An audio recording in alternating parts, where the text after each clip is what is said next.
በሚል ኃይለ ቃል እንማማራለን። የእውነት መንፈስ ያው እንግዲህ ይህንን ሳምንት ከእናንተ ጀምረን እስከሚቀጥለው ሳምንት በዓለ ጰራቅሊጦስ ብለን እንጠራዋለን። ያው ጰራቅሊጦስ የሚለውን ትርጓሜ ስናነሳ ጰራቅሊጦስ ማለት ቃሉ የግሪክ ቃል ነው። ነገር ግን ደግሞ የግሪኩን ቃል ወደኛ አምጥተን ስንተረጉመው ብዙ አይነት ትርጓሜዎች አሉት። ነገር ግን ጰራቅሊጦስ ማለት መንፈስ ቅዱስ ማለት ነው። መንፈስ ቅዱስ የሚል ትርጓሜ ያለው እንግዲህ በዓለ ጰራቅሊጦስ የሚለው ኃይለ ቃል ከግሪክ የመጣ ነው። ወደ ግዕዝ አመተን ስንተረጉመው መንፈስ ቅዱስ ማለት ነው። መንፈስ ቅዱስ ማለት ደግሞ ምን ማለት ነው ስንል እያንዳንዳቸው ራሳቸውን የቻለ ትርጓሜ ያላቸው በተለያየ ምክንያት ቃሉን ሰምታችሁ ተምራችሁት ሊሆን ይችላል። ከዚያም ባለፈ ግን የመጀመሪያው ጰራቅሊጦስ የሚለውን ትርጓሜ ስናይ መጽንዒ የሚያጽናና የሚል ኃይለ ቃል አለው። ሁለተኛው መንጽሒ የቆሸሹትን የረከሱትን በኃጢአት የጎሰቆሉትን የሚያነጻ የሚል ትርጓሜ ያለው። ሶስተኛው ናዛዚ ያዘኑትን የተከዙትን የሚያረጋጋ የሚል ትርጓሜ ያለው። አራተኛው ከሳቲ ምስጢር የሚገልጽ ኑሯቸው ለተሰወረባቸው፣ ስራቸው ለተሰወረባቸው፣ ህይወታቸው ለተሰወረባቸው ጥበብን የሚገልጽ ምስጢርን የሚገልጽ ወደ ቀጣይ ህይወታቸው ብርሃን የሚሰጥ ማለት እንደሆነ በዚህ ይናገራል። ከዚያም ባለፈ ግን አራተኛውን ስናይ መስተፍስሔ ያዘኑትን የሚያረጋጋ፣ የተከዙትን የሚያረጋጋ፣ ያለቀሱትን እንባቸውን የሚያብስ መሆኑን ይገልጻል። አምስተኛው ስናይ መስተስሪ ኃጢአትን የሚያስተሰርይ ይቅር ባይ መሆኑን ይገልጽና መጨረሻው ግን ምን ብሎ ይዘጋዋል? ጰራቅሊጦስ ማለት መርአየ ፍኖት ሕይወት የሆነውን መንገድ፣ ሰላም የሆነውን መንገድ የሚመራ ማለት ነው ይላል። አሁን ጰራቅሊጦስ ማለት ጥንታዊ ሕይወት ማለት ነው፣ የሕይወት መጀመሪያ ማለት ነው ይላል። የታመሻቸው እየሰማችሁ ነው? የምን መጀመሪያ ነው አልኳችሁ? የሕይወት መጀመሪያ። ጰራቅሊጦስ ማለት ጥንታዊ ሕይወት። መቼም አንድ ሰው ሕይወቱ መጀመሪያ ከሌለው መጨረሻ የለውም። ለአንድ ሰው መነሻ አለው፣ መድረሻም አለው። መነሻ የሌለው ሰው መድረሻ የለውም፣ መድረሻ የሌለው ሰው መነሻ የለውም።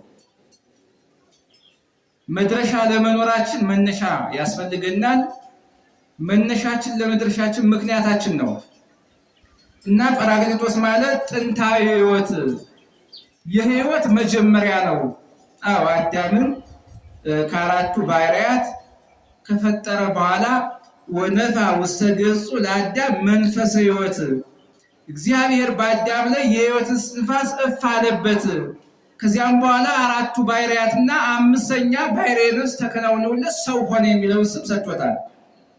ስለዚህ ጰራቅሊጦስ ማለት ጥንታዊ ሕይወት፣ የሕይወት መጀመሪያ፣ የሕይወት መሰረት ማለት ነው ይላል። ከዚያን ይመልስና ሁለተኛው እንደገና ደግሞ አካላዊ ሕይወት ነው።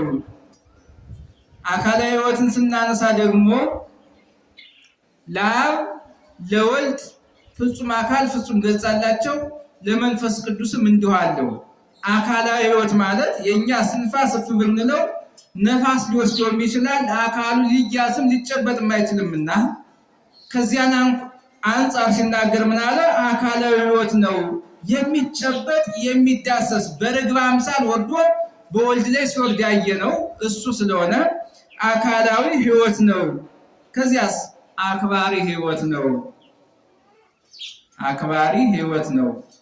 ሰዎችን የሚያከብር የወደቁትን ከፍ ከፍ የሚያደርግ የተጎሳቆሉትን የሚቀድስ በኃጢአት የተዳደፉትን የሚያነጻ በመከራ የወደቁትን ከመከራ ነፃ የሚያደርግ በሐዘን የወደቁትን ሐዘናቸውን የሚያስረሳ መሆኑን ከዚህ ይናገራል። ከዚያ አክባሪ ሕይወትን የሚያከብር ሕይወትን የሚቀድስ ባህሪ ሕይወት እንዲሁ ደግሞ ለሕይወታችን ለባህሪያችን ሕይወትን የሚሰጥ መሆኑን ይናገርና መንፈስ ቅዱስ ማለት ግን በሰፊው ስንናገር የሕይወትን የእስትንፋስ አካል መሆኑን እናያለን። ከዚያም ባለፈ ግን ወደ አነሳሁት ርዕሴ ስመለስ የእውነት መንፈስ ነው የሚል ርዕስ ነው።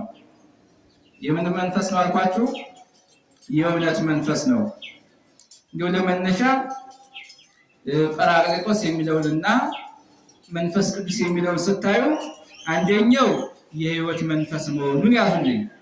ሁለተኛው ደግሞ ሁሉን የሚቀድስ መሆኑን ተረዱልኝ።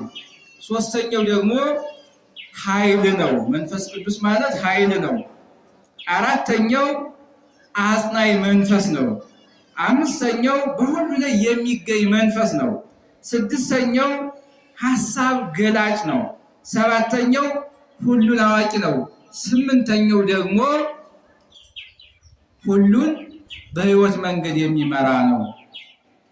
መንፈስ ቅዱስ የሚለውን ትርጓሜ በዚህ ይገልጸዋል።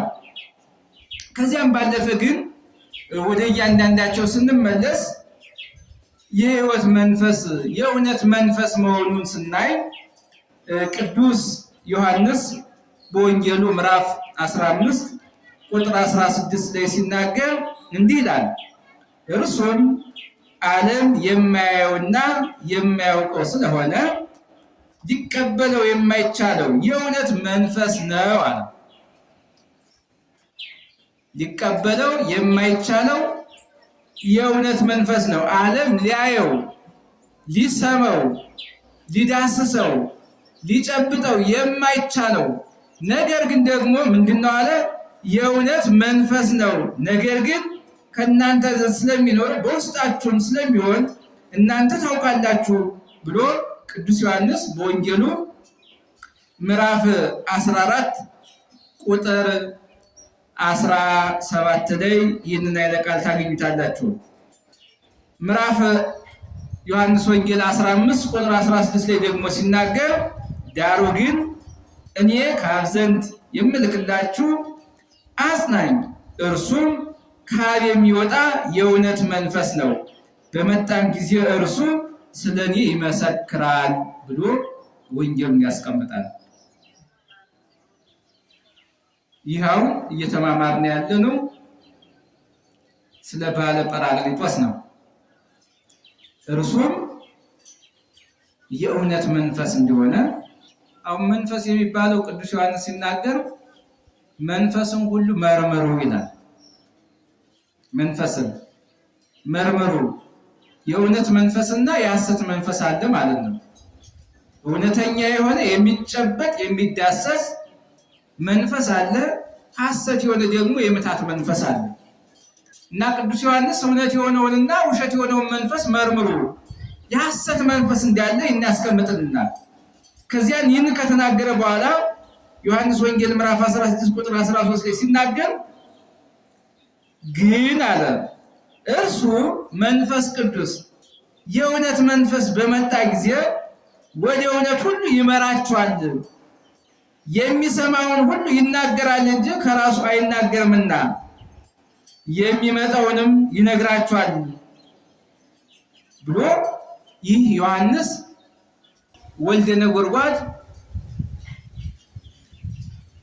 ከእግረ መስቀሉ ከክርስቶስ እግር ቁጭ ብሎ የተማረ በመከራው ጊዜ ከመከራው ያራቀ ጌታችን አምላካችን ኢየሱስ ክርስቶስ በዚያ ሁሉም በሸሹት ሁሉም በራቁት ጊዜ እነሆ እናት ብሎ እናት አድርጎ እመቤታችን የሰጠው ቅዱስ ዮሐንስ ወንጌላዊ ሲናገር ይህንን ወንጌል ጽፎ አስቀምጦልናል። ስለዚህ የእውነት መንፈስ የሚለውን በዚህ ያዙት። ሁለተኛ ሁሉን የሚቀድስ ነው ሁሉን የሚቀድስ መንፈስ ነው። ይህንንም የምናገኘው ሁሉን የሚቀድስ መሆኑን ቅዱስ ጴጥሮስ በጻፈው መልእክቱ በአንደኛ ጴጥሮስ ምዕራፍ 1 ቁጥር 1 እስከ 2 ገብታችሁ ስታነቡት እንዲህ ይላል።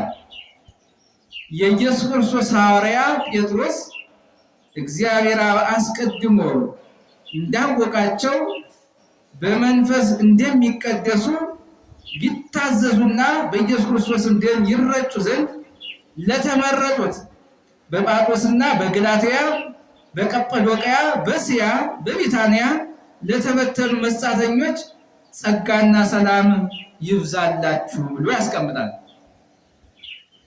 ጸጋና ሰላም ይብዛላችሁ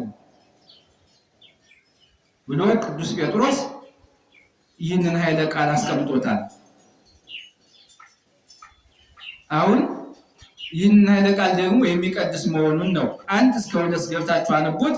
የሚቀድስ መንፈስ መሆኑን ይናገራል። ሶስተኛው መንፈስ ቅዱስ ማለት ኃይል ነው። መንፈስ ቅዱስ ማለት ኃይል ነው። በዚህ በሐዋርያት ሥራ ምዕራፍ 2 ላይ ገብታችሁ አነቡት። በሉቃስ ወንጌል ደግሞ ምዕራፍ 4 ቁጥር 14 እስከ 19 ገብታችሁ አነቡት። በሰፊው ሲናገር እንዲህ ይላል። ኢየሱስ ክርስቶስም በመንፈስ ኃይል ወደ ገሊላ ተመለሰ። ስለ እርሱም በዙሪያው ባለች ሀገር ሁሉ ዝናው ወጣ። እርሱም በምኩራባቸው ያስተምር ነበር፣ ሁሉም ያመሰግኑን ነበር። በሰንበት ቀንም ወዳደገበት ወደ ናዝሬት ወጣ። እንደ ልማዱም በሰንበት ቀን ወደ ምኩራብ ገባ። ሊያነብም ተነሳ። የነቢዩ ኢሳይያስን መጽሐፍም ሰጡት።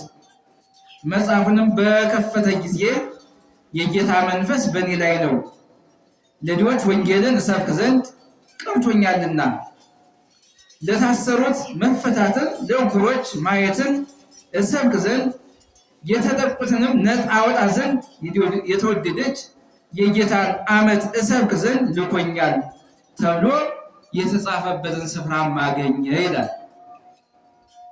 ሉቃስ ወንጌል ምዕራፍ 4 ቁጥር 14 እስከ 19 ገብታችሁ አነቡት። የሚገርማችሁ ነገር ነቢያት ስለ ክርስቶስ ተናግረው ያነቡ የነበረው ደግሞ የነቢያትን ትንቢት ክርስቶስ ነው። ወደ ቤተ መጻሕፍት ሲሄድ ክርስቶስ አምላካችን የኢሳይያስን መጽሐፍ ሰጡት። መጽሐፉን ገልጦ ሲያነብ ደግሞ እና የነቢዩ የኢሳይያስን መጽሐፍ ሲሰጡት ክርስቶስ አምላካችን ገለጠና ሲያይ ነቢያት የተናገሩትን ትንቢት አየ። እንደው አንዳንድ ነገር ለማስታወስ እኛም እኮ የሆነ ደብዳቤ ጽፈን እንዲሁ ከኛ በላይ የሆነ አለቃ የምንለው ሰው ያንን የጻፍነውን ደብዳቤ ተመልክቶ እንደው ትኩረት ሰጥቶ አድርጎ ለጥያቄያችን መልስ ሲሰጠን ደስ ያሰኛል። አሁን ነቢያት ትንቢት ተናግረዋል። ነቢያት ትንቢት ከተናገሩ በኋላ ነቢያት የተናገሩትን ክርስቶስ አምላካችን ነቢያት ክርስቶስ እንደሚወለድ ለክርስቶስ ነው ሪፖርት ያደረጉ። ክርስቶስ ይመጣለው፣ ክርስቶስ ይወለዳለው፣ ክርስቶስ ከድንግል ማርያም ተወልዶ ዓለምን ያድናለው፣ ክርስቶስ በመስቀል ላይ ተሰቅሎ የሞቱትን ሕያዋን ያደርጋል የሚል ነው ትንቢቱ። እና የነቢያትን የደብዳቤ ሪፖርት ክርስቶስ አምላካችን ገልጦ ሲያይ ልክ ነቢያት ከነቢያቱ መካከል ደግሞ ኢሳይያስ የጻፈውን ኢሳይያስ የተናገረውን መጽሐፍ አየና ክርስቶስ አምላካችን ገልጦ ሲያነብ ይህንን ቃል አገኘው። ምን የሚል? ለሐዘኑት ደስታን የሚሰብክ፣ ለተሰደዱት የተሰደዱትን የሚመልስ፣ ተስፋ የቆረጡትን የሚያጽናና የእውነት መንፈስ እግዚአብሔር ቀብቶኛልና ለታሰሩት መፈታትን። አው የታሰሩት መፈታትን። ይህ ስራት ደግሞ የዓለም ያሰራቸው ፖለቲከኞች እንዳይመስላችሁ፣ ዓለም ያሰራቸው እኛ የምናውቃቸው ሰዎች እንዳይመስላችሁ። ዲያብሎስ ያሰራቸው፣ በዲያብሎስ የታሰሩ፣ በጨለማ ውስጥ የሚኖሩ፣ በመከራ ውስጥ የሚኖሩ እነሱን ለመፍታት ክርስቶስ አምላካችን ይህንን ተናገረ። ይህ ምንድነው ስንል ኃይል መሆኑን የሚገልጽ ነው። አራተኛው አጽናኝ። እንደውም በዚህ ዓለም ስንኖር ብዙ ያዘነ ሰው አለ። ያዘነ የሚባለው ገንዘብ ያጣ ብቻ እንዳይመስላችሁ፣ ትዳር ያጣ ብቻ እንዳይመስላችሁ፣ ሰላም ያጣ ብቻ እንዳይመስላችሁ። እሱ ብቻ ሳይሆን ልጅ ወልዶ እንኳን በልጁ የማይደሰት ሰው አለ። ትዳር ይዞ በትዳሩ የማይደሰት ሰው አለ። ከዚያም ባለፈ ቤተሰብ መስርቶ በቤተሰቡ የማይደሰት ሰው አለ። ገንዘብ አግኝቶ በገንዘቡ የማይደሰት ሰው አለ። ይሄ ደስታ የሚባለው ከውስጥ የሚወጣ መንፈስ በማግኘት የሚመጣ አይደለም። በገንዘብ ብዛት አይመጣም። ልጅ በመውለድም አይመጣም። ትዳር በመያዝም አይመጣም። ስራ በማግኘትም አይመጣም። በሁሉ ነገር አይመጣም። ይህ የውስጥ መንፈስ የሚመጣው በምን ነው ካላችን ከእግዚአብሔር ጋር በመገናኘት ነው። እና ይህ አጽናኝ የሚለው ስናይ ጌታችን አምላካችን ኢየሱስ ክርስቶስ ለሐዋርያቱ ሲናገር በዮሐንስ ወንጌል ምዕራፍ 14 ቁጥር 26 ላይ ገብታችሁ ስታነቡት አብ በስሜ የሚልከው ግን መንፈስ ቅዱስ የሆነውን አጽናኝ እርሱ ሁሉን ያስተምራችኋል አለ። አብ በስሜ የሚልከው መንፈስ ቅዱስ እርሱ አጽናኝ የሆነውን ሁሉን ምን ይላችኋል? ያስተምራችኋል፣ እኔም የነገርኳችሁን ሁሉ ያሳስባችኋል፣ ያስረዳችኋል ብሎ ጌታችን አምላካችን ኢየሱስ ክርስቶስ በመዋዕለ ሥጋዌ ያስተማረውን ቅዱስ ዮሐንስ የጻፈው ዮሐንስ ወንጌል ምዕራፍ 14 ቁጥር 26 ላይ ተጽፎ እናገኛለን። ይህ አጽናኝ መሆኑን የምናይበት ነው። አሁን ክርስቶስ አምላካችን ለሐዋርያት ምን ብሎ አስተምሯን ካላችሁ እንዲህ ብሏቸዋል። ተስፋቸው ነግሮ ትእዛዙን አዝዞ በተነሳ በአርበኛው ቀን ወደ ሰማይ ሲያርግ ከሰማይ እኔ ወደ ሰማይ እሄዳለሁ፣ ነገር ግን ደግሞ አጽናኝ የሆነው መንፈስ ቅዱስን እልክላችኋለሁ ብሎ ከነገራቸው በኋላ ይህንን አጽናኝ መንፈስ ነው እየገለጸ ያለው። ይኸውን አጽናኝ መሆኑን የሚገልጽ የሚያስተምር ቃል ነው። ሌላው በሁሉ ወይም ደግሞ ሁሉን የሚቀድስ መንፈስ መሆኑን ይናገራል። ሁሉን የሚቀድስ መሆኑን ነቢየ እግዚአብሔር ልበ አምላክ ዳዊት በመዝሙር 50 ቁጥር 10 እስከ 11 ገብታችሁ ስታነቡት እንዲህ ይላል። አቤቱ እግዚአብሔር ጌታዬ ሆይ ንጹሕ ልቡናን ፍጠርልኝ፣ የቀናውን መንፈስም በውስጤ አድስ፣ ከፊትህ አትጣለኝ፣ ቅዱስ መንፈስም ከኔ ላይ አትውሰድብኝ ይላል። አሁን ነቢየ እግዚአብሔር ልበ አምላክ ዳዊት ይህን አስቀምጦልናል። ምን አለ?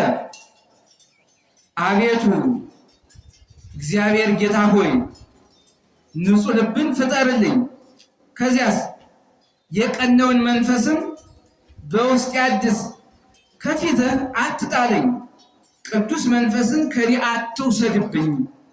እግዚአብሔር አምላካችን አሁንም ቅዱስ መንፈሱን በሁላችን ላይ ያሳድርብን። ይህ ቅዱስ መንፈስ የሚባለው ከኃጢአት የሚያነጻ፣ ከክፉ መንፈስ የሚያርቅ፣ ሰላም ያጣውን ሕይወት ሰላም የሚሰጥ፣ የተቸገረውን ሕይወት የሚቀድስ የሚባርክ፣ ላዘኑት የሚያረጋጋ፣ የተሰደዱትን የሚመልስ፣ የሞቱትን የሚያነሳ፣ የታሰሩትን የሚያስፈታ ሰላም መንፈስ ነው እና ነቢየ እግዚአብሔር ይህንን ኃይለ ቃል ተናግሯል። ሌላው መንገድ መሪ መሆኑን ያስተምረናል። አሁን እኛ በራሳችን ተነስተን ብንወጣ እኔም አሁን ከዚህ አስተምሬ ለመውጣት እርግጠኛ የለውም። እናንተም ተምራችሁ ለመውጣታችሁ እርግጠኛ የላችሁ። እርግጠኛ ናችሁ? ተኝታችሁ ለመነሳታችሁ፣ ወጥታችሁ ለመግባታችሁ እርግጠኛ ናችሁ? አይደላችሁም? አይደል? በማን እጅ ነን? በእግዚአብሔር እጅ ነን እና መንገድ የሚመራን እግዚአብሔር ነው። እንደው ይሄ አሁን ጨለማው እየመጣ ነው። ጨለማውን አሳልፎ ለብርሃን የሚያደርሰን ማን ነው? ብርሃኑን አሳልፎ ደግሞ ለጨለማ የሚያደርስን ማን ነው? እግዚአብሔር ነው። እና መንገድ የሚመራን እግዚአብሔር ነው። ለስራ ስንወጣ የሚመራን እግዚአብሔር ነው። ለጸሎት ስንወጣ የሚመራን እግዚአብሔር ነው። ለስጋዊ አገልግሎት ስንወጣ የሚመራን እግዚአብሔር ነው። ለመንፈሳዊ አገልግሎት ስንመጣ የሚመራን እግዚአብሔር ነው። ወደ ዓለም ስንወጣ የሚመራን እግዚአብሔር ነው። ወደ ቤተክርስቲያን ስንመጣ የሚመራን እግዚአብሔር ነው። እና መሪ እግዚአብሔር መሆኑን ሲናገር ነቢዩ ሱቱኤል እዝራ ሱቱኤል የተባለው በምዕራፍ 13 ቁጥር 22 ላይ ሲናገር እንዲህ ይላል። በፊትህ ባለሟልነትን ካገኘው ይላል። እየጠየቀ ነው። በፊትህ ባለሟልነትን ካገኘው ቅዱስ መንፈስን ላክልኝ፣ እኔም ሰው የሕይወት መንገድን ማግኘት እችል ዘንድ ልኖር፣ የሚወዱ ሰዎችም ይድኑ ዘንድ ከጥንት ጀምሮ በዓለም የሆነውን ሁሉና በኦሪት ውስጥ ተጽፎ ያለውን እጽፋለሁ ብሎ ነቢዩ ዕዝራ ይናገራል። ዕዝራ ሱቱኤል ምዕራፍ 13 ቁጥር 22 ላይ ገብታችሁ አነቦት። አሁን ይህ መሪያችን እግዚአብሔር መሆኑን የሚገልጽ ነው። ከዚያም ባለፈ ግን ገላጭ መንፈስ ቅዱስ ነው። የተሰወረውን ምስጢር የሚገልጽ መንፈስ ቅዱስ ነው። የተሰወረውን ሕይወት ወደ ብርሃን የሚያወጣ መንፈስ ቅዱስ ነው እና ገላጭ መንፈስ ቅዱስ ነው።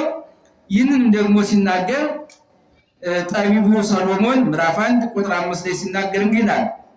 ምክር እዝናት የሚገልጽ የከበረ መንፈስ ቅዱስ ክፉ የሚሆን የዲያብሎስን ትምህርት ያረቀልን ይላል።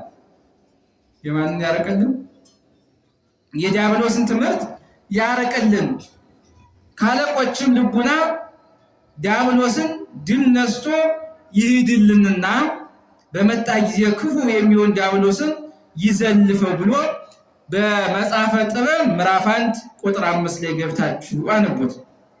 ዮሐንስ ወንጌል ደግሞ ምዕራፍ 16 ቁጥር 13 እስከ 15 ገብታችሁ ስታነቡ ነገር ግን እርሱ የእውነት መንፈስ በመጣ ጊዜ ወደ ሕይወት ወደ እውነት ሁሉ ይመራችኋል፣ የሚሰማው ሁሉ ይናገራል እንጂ ከራሱ አይናገርምና የሚመጣው ሁሉ ይናገራችኋል አለ። ቅዱስ ዮሐንስ ዕዝራ የተናገረውን ቅዱስ ዮሐንስ ደግሞ አጥብቆ ተናገረው። ይህ ምን የሚለው ገላጭ የሚለውን ስናይ ነው። ከዚያም ባለፈ ደግሞ ሁሉን አዋቂ ነው ይላል። ምን አዋቂ ነው አልኳችሁ? አሁን በውስጣችን ያለውን ሰው ያውቅብን።